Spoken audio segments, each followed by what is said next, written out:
The President's Press Conference from the State Department Auditorium in Washington, D.C., July 23, 1962. Afternoon.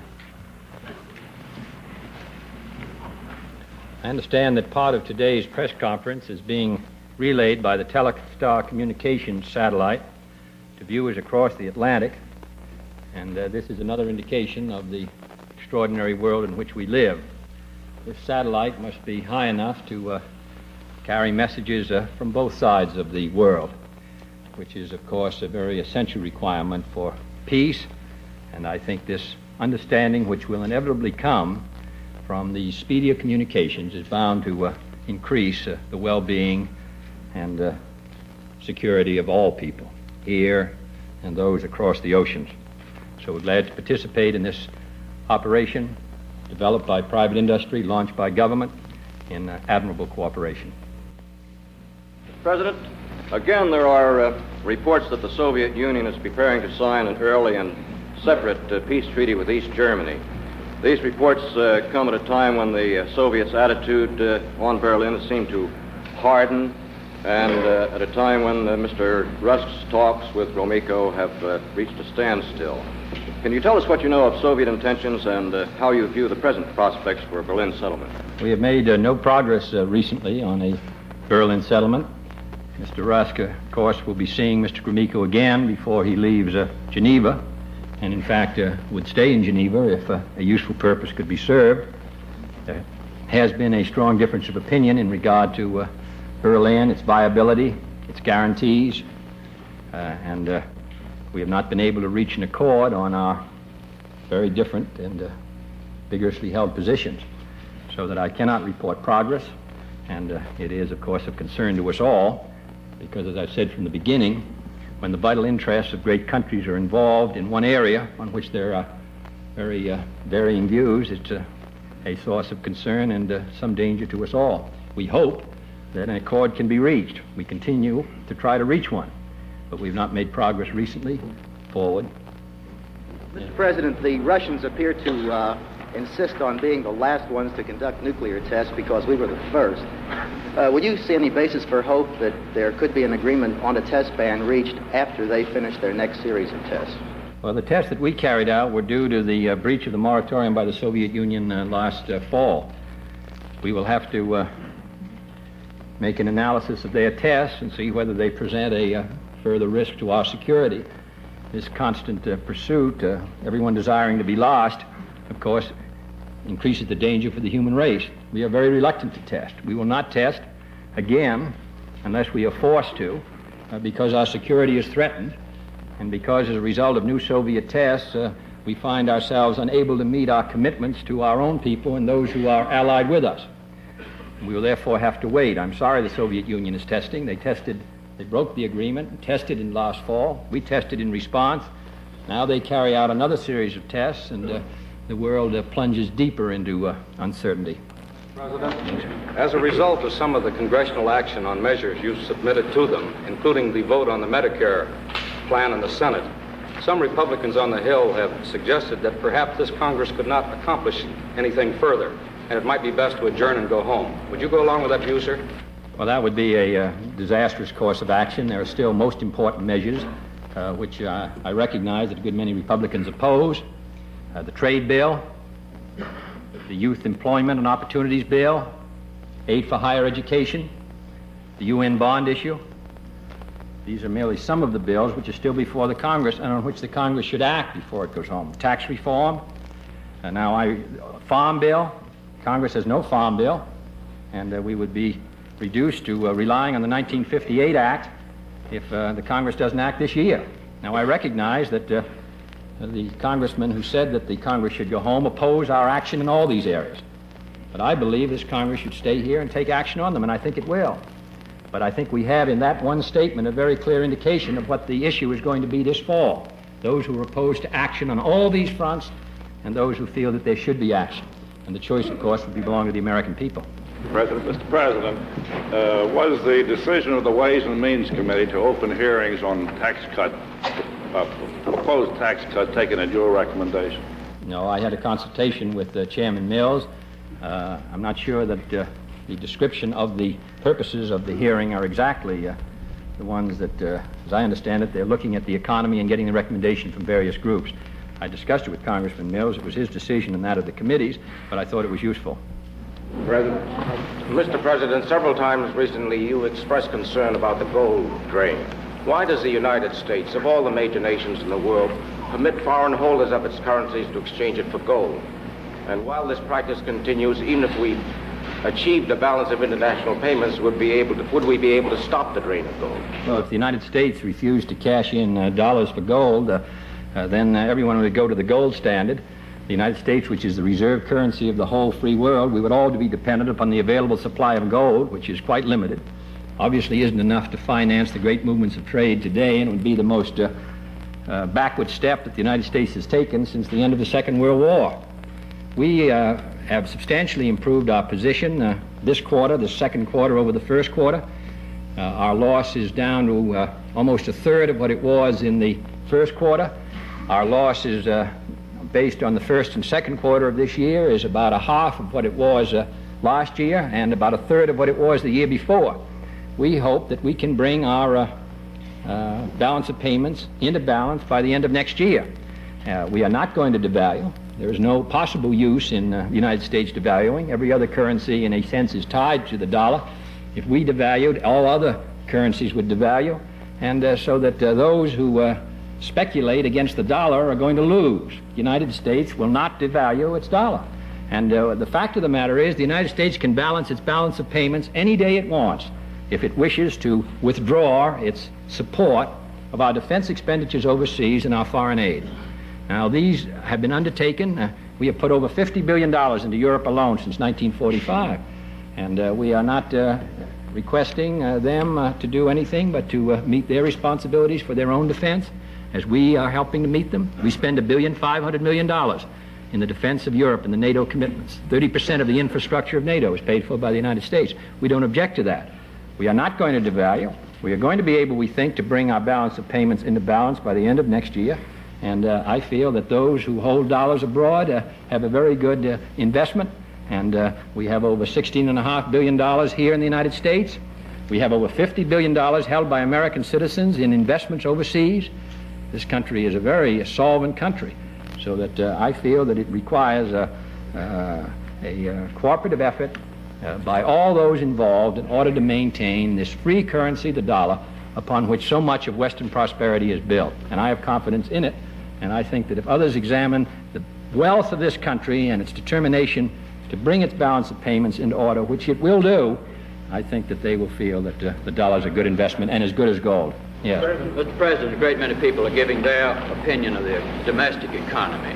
Could you give us your evaluation at this time? No, I think that, as you know, there are some indications which are very good and some indications which are disappointing. I've said from the beginning that I think we can probably get a better look at what prospective actions the Congress and the executive should take when we get the July figures.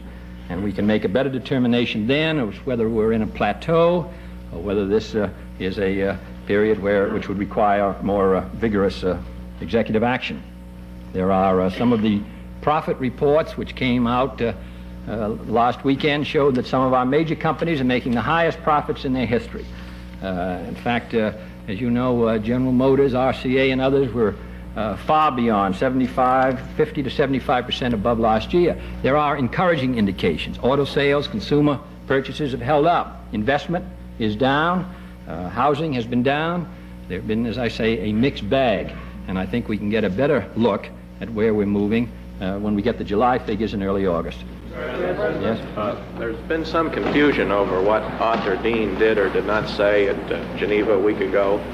I wonder if you could clarify for us whether he was suggesting that it might be possible to enforce a nuclear test ban without going into the Soviet Union. That's not the position of the United States at this time. As you know, there has been additional information gathered as a result of our underground tests on the ability to detect an underground test at a range and to distinguish between an underground test and an earthquake. This material, which has just come through the Defense Department, is being studied by the Disarmament Agency, the State Department, and the Defense, and whatever information we have will be made available to the Disarmament Conference at Geneva very shortly.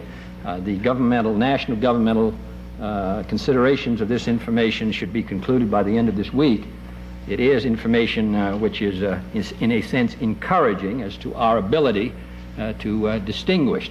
But whether we can do the range at which we can do it, the sharpness of the distinction, what kind of instruments would be required, what would be the role of inspectors themselves, those will have to wait till our conclusions in the next few days. Yes. Mr. President, I think you welcomed the President of Ecuador to Washington today. You mentioned a moment ago the expense of this government in defense of Europe. I wondered if you feel that countries such as Ecuador and others are getting enough help from Europe in their economic and social development programs. Well, what concerns me is not only this question of whether sufficient aid has been given. As you know, actually there hasn't been aid in the sense that we understand it. There have been some long-term loans, but at a reasonably high rate of interest. What has concerned us most about Latin America has been the fact that these countries are nearly all of them dependent upon very few commodities. Ecuador itself is dependent really on the export of 3 commodities. These prices have been dropping in the same way that coffee has been dropping. They are dependent upon the European market, and we are concerned that the common market will be open and not take restrictive steps against the importations from Latin America, which would increase greatly their already very, very serious problems. So that what we are most concerned about now is not the question of aid, but rather that Europe will be open to the commodities of Latin America, the bananas, the cocoa, the coffee, and the others, upon which these countries depend. Otherwise, their foreign exchanges are going to drop out of sight, and you're going to have more and more desperate internal situations. So we're asking Europe to make the common market, as I've said from the beginning, an increasingly open and institution which irradiates prosperity and not a closed shop with particular ties to former colonial possessions in Africa. But this, of course, is a matter which we must negotiate with the Western Europeans, and I'm sure that Mr. Monet and others who have been so instrumental in developing the common market share this view of an expanding free world economy. Yes? Some have criticized the administration for withholding aid from the military dictatorship which has taken over Peru, and at the same time asking Congress for permission to give aid at your discretion to communist dictatorships as Yugoslavia and Poland. You feel free to discuss with us reasons for this distinction? Well, at the present time, the president of Peru is imprisoned. President Prado, who was a guest of this government a short while ago and who was a guest of Franklin D. Roosevelt during World War II. He is imprisoned. We are anxious to see a return to constitutional forms in Peru, and therefore until we know what is going to happen in Peru, we are prudent in making our judgments as to what we shall do. And we think it's in our national interest. And I think the aid we're giving in the other areas is in our national interest because we feel that this hemisphere can only be secure and free with democratic governments. We wish that were true behind the Iron Curtain, and it is to encourage a trend in that direction that we have given some assistance in the past and advocate it now.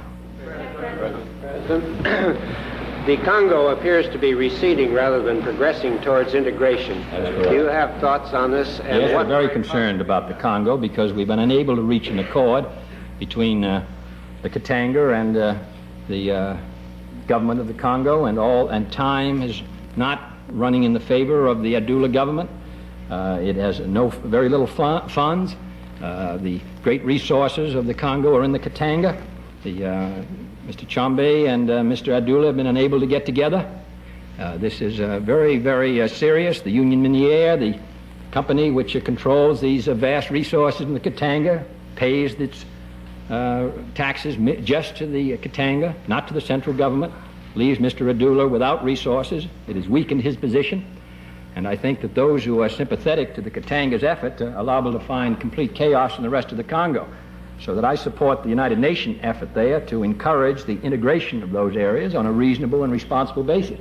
The United States stands very strongly behind that policy, and I'm hopeful that under the leadership of Youth Ant we can make that policy effective with the support of Mr. Adula and Mr. Chombe, who will come to see that together this country can be viable and separate it will be chaotic.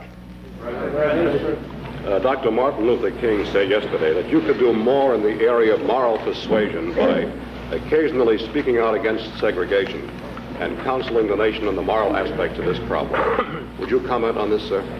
I've made it very clear that I'm for every American citizen having his constitutional rights, and the United States government under this administration has taken a whole variety of very effective steps to improve the equal opportunities for all Americans, and will continue to do so.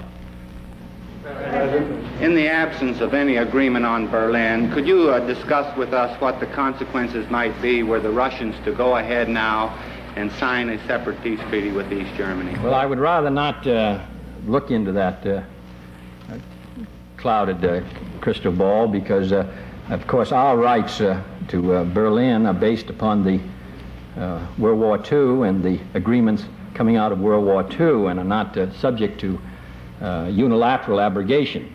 But I think I'd rather talk about what we can do to work out a equitable solution rather than talk about what might happen under these conditions. At the present time, we are still talking with the Soviet Union, still negotiating, and I think that we ought to continue on that track as long as we possibly can before we consider where we are going to go in other roads. Yeah, Ms. Gray. Mr. President, are you making any progress toward a direct telephone line to Mr. Khrushchev for use in case of emergency? We have not done that, no. Mr. President. We have communications with the Soviet Union. I think the problem is not at the present time communications. The problem is that there's a difference of viewpoint.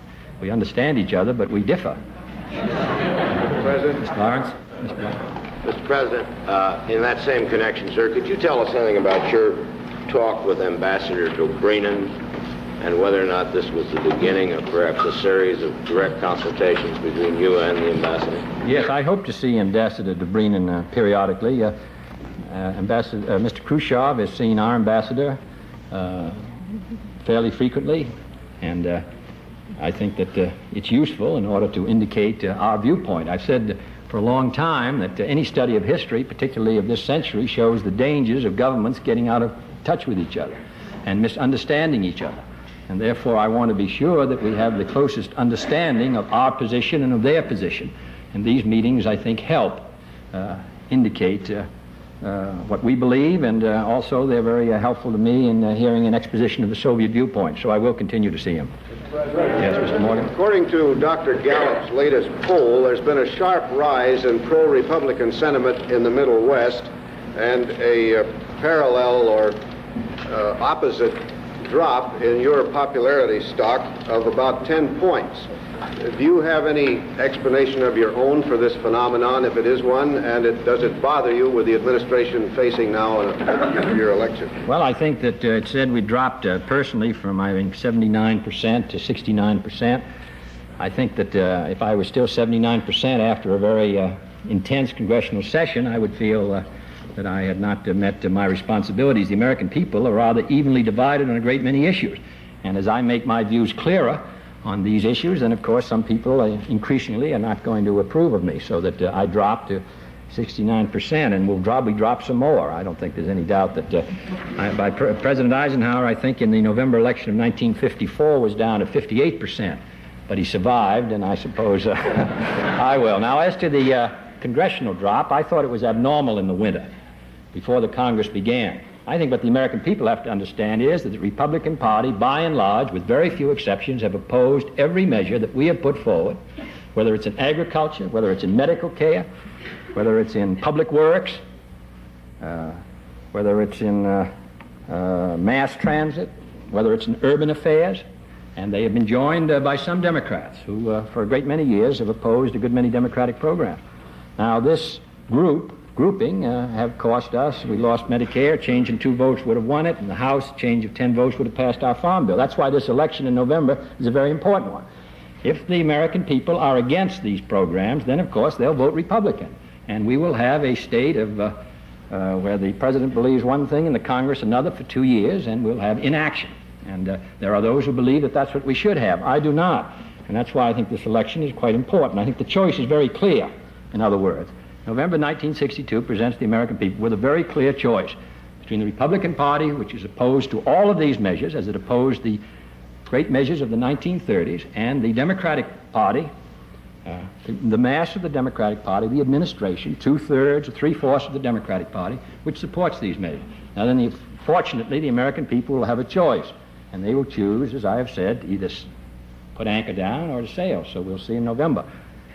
President, you plan any reprisals against the Democrats who haven't supported you? No, I think that most of the Democrats who have not supported me are in areas where are in one-party areas. What I am going to do is attempt to help elect Democrats, though I've never overstated what a president can do in these matters. I'm going to help elect Democrats who support this program. The areas I'll be campaigning in are seats where there will be a very clear choice between Republicans who oppose these actions and Democrats who support them. That's where I'm going to go.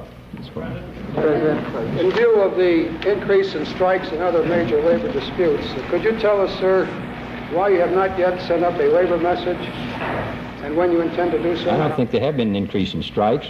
There have been important, there have been... They're up this year over last year. No, well, the figures are still a very limited amount of strikes. There was a serious one out in the California in the construction trade that went on for some length of time. But we are attempting to use the powers which have been given to us, and also particularly in the Mediation and Conciliation Service, the Secretary of Labor and myself, to attempt to bring about peaceful solutions. We will continue to do that. If I thought there were any congressional power that would assist us, then I would ask for that. But I'm not aware of any strike which we've had this year which would have been settled more amicably and more responsibly by an additional grant of power by the Congress. Mr. President, there are reports that President de Gaulle is irritated over your swift appointment of General Lyman Lemnitzer to be Commander-in-Chief of U.S. forces in Europe upon the retirement of General Norstad on November 1st. Would you please tell us if you have received the same reports, and also give us your opinion on whether the next Supreme Allied Commander of NATO should necessarily be an American? General Norstad informed me in May when he was here that he wished to retire this fall. After that, during the Secretary of State's visit and by other means, we discussed this matter with other governments, including the French government, to find out whether they wished, was in their view, satisfactory to have an American appointed. We were informed that they accepted the appointment of American and supported it. Then when General Norstad came this time to see me, it was arranged that his resignation would become effective October 1st, and we then sent in the name of General Lemnitzer, who is our senior military officer, and a distinguished one. And so that I'm not aware that there was a haste in the matter of naming an American, nominating an American, which is, after all, the responsibility of the North Atlantic Council. And quite obviously, if the North Atlantic Council asks us to nominate an officer, I would nominate our senior officer, General Lemnitzer, who is very adequately equipped to deal with these matters. Now, I've seen some stories that might suggest a contrary view. The fact of the matter is, General Lemnitzer could have retired in October, and there would have been a vacancy as chairman of the Joint Chiefs of Staff. Therefore, when I nominated him to be the commander of American forces in Europe, and also indicated that if we were invited by the North Atlantic Council to nominate an American, that he would be our nominee, I did it with complete freedom, because I felt that after working with General Lemnitzer for a year and a half, that he was the best officer for that position at this time. Now, I'm sorry that General Norstad is leaving. He did extraordinary work. He was particularly... I found his judgment to be particularly reliable during this last spring, and I think everyone in Europe shares the same feeling of confidence. I think they'll develop the same confidence in General Lemnitzer. So I'm not sure that these stories are wholly accurate. Mr. President, in your January economic report, you said that if demand falls short of current expectations, more expansionary policies will be pursued. Actually, sir, as you know, demand has fallen substantially short of your target for the past 6 months. And I wonder if you could tell us what the factors are that have caused you to postpone taking action to stimulate the economy. I think I made that rather clear, that we're waiting till the end of July, the July figures, The expansionary policy which you might, we've talked about is in the area of a tax cut, which is a matter, of course, which must go through the Congress, and I think the Congress would, as well as the administration, want to be convinced that this remedy, which is not an easy one and which can be very controversial, that this remedy is the most desirable at this time. And I think that as long as the figures are as mixed as they are, as long as there are such strong differences of opinion among people who are well informed about where the economy is going, I think that it's wiser to wait for the July figures to see if that will give us a clearer picture. Because we may be in a plateau which may carry through 5 or 6 months to January of next year when we propose a tax cut anyway, or we may be in a different period. But there are all kinds of figures, and many of them are contradictory. As I said, the profit figures for the first half in some industries are extraordinary. The consumer purchasing power has held up. What has been particularly disappointing has been investment. And we have to consider whether a tax cut, and if so, what kind of a tax cut would stimulate investment if that becomes our need. This matter is so complicated, must go through so many different committees of the Congress, and will be subject to the most careful scrutiny, that we want to be convinced that the course of action we're advocating is essential before we advocate it. Yes, Mr. Hurling, and then Mr. Roberts. The other day, Gunnar Myrdal, the Swedish economist, said in Stockholm after returning from a visit to the United States that he regarded it as inexcusable for so rich a country as ours to have so many slums, to have inadequate schools, and lacking in a variety of social services. And he described our economy as stagnant, and he traced the roots of this alleged stagnancy into the Eisenhower administration. Would you care to comment on this estimate of our situation? No, I think it is regrettable that we have not been able to develop a economic formula which maintains the growth of our economy. If we were moving ahead at full blast today, of course, you would have full employment. Also, he made the point that a stagnant economy falls heaviest on the Negroes, who, of course, are the first out of work and the last reemployed. And I think he felt that the emphasis upon the traditional budget had served us ill. I have been exploring that question somewhat myself. Yes, Mr. President, on the political front, what is your goal in November, given the fact that despite the big Democratic majority currently, you're having a lot of trouble? Does that mean your goal is to increase the House Democrats, say, by 20 and the Senate by 20? Well, as you know, we lost 20 seats in 1960. And as I've said before, the rules fight, which I regard as a very important one, in January 61, we won by only 5 votes with 19 Republicans. Now we don't get any Republicans anymore for any measure, and with the exception of the trade bill. And even there, the leadership opposed us. But fortunately, I think a good many Republicans realized that this was not a party issue, but a national issue. And I hope that they feel the same way in the Senate, because I regard it as such, and the bill has equal sponsorship from the Republican and Democratic side. So we put that and the aid bill outside of the political dialogue, fortunately. But I would like to see us win even a few seats. You're not as ambitious as your figures would indicate, because history is so much against us. If we can hold our own, if we can win 5 seats or 10 seats, it would change the whole opinion in the House and in the Senate, because we lose by 5 votes.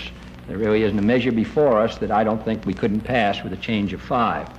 That was the Farm Bill. And the same is true in the Senate on Medicare, change of 1 or 2 seats in the Senate. So we're not required to do any more than hold our own and gain between 5 and 10 seats. Now that, of course, is going to be an extremely difficult job, and has been done, I believe, since the Civil War only twice, and the century, of course, only once.